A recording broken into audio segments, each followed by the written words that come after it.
দীর্ঘ আইনি লড়াই শেষে কাটল জটিলতা। চট্টগ্রাম ২ আসনের বিএনপির সংসদ সদস্য সারওয়ার আলমগীরের দায়িত্ব পালনে আর কোনো বাধা নেই।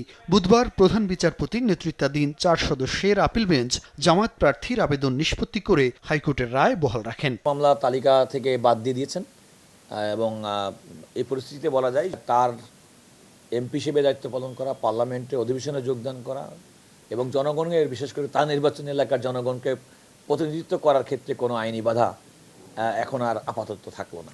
তবে আইনি লড়াই এখনই থামছে না বলে জানিয়েছেন জামায়াত প্রার্থীর আইনজীবী। বৃহস্পতিবার হাইকোর্টের রায়ের বিরুদ্ধে উচ্চ আদালতে আপিল করবেন বলে জানান।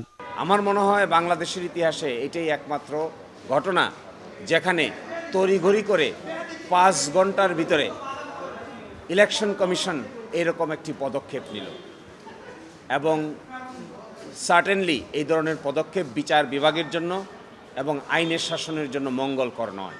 আমরা আগামীকালকেই civil petition for leave to appeal দায়ের করব। এদিকে অপর এক আদেশে সুনির্দিষ্ট অভিযোগ ছাড়া গ্রেফতারকৃত আসামিকে অন্য কোনো মামলায় শোন অ্যারেস্ট দেখানো যাবে না। হাইকোর্টের দেয়া এমন আদেশ স্থগিত করেছেন আপিল বিভাগ। এর আগে হাইকোর্ট বেঞ্চ সুনির্দিষ্ট মামলা ছাড়া গ্রেফতার না করার আদেশ দিয়ে রুল জারি করেন। এই আদেশটিতে আমরা সংক্ষুব্ধ হয়েছি এই কারণে যে এমন একটি যদি ওপেন অর্ডার থাকে তাহলে আইন শৃঙ্খলা রক্ষাকারী বাহিনী কোনো ব্যক্তির বিরুদ্ধে যদি গুরুতর কোনো অপরাধেরও যদি কোনো তথ্য পায় তাহলে তাকে গ্রেপ্তার করতে পারবেন। আজকে সুপ্রিম কোর্টের আপিল বিভাগ মাননীয় প্রধান বিচারপতি সহ 4 সদস্যের বেঞ্চ তারা হাইকোর্টের এই অন্তর্বর্তীকালীন আদেশটি স্থগিত করেছেন।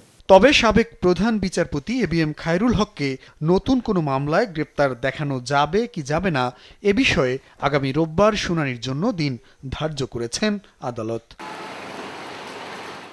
জুনায়েদ আল হাবিব, দেশ টিভি, ঢাকা।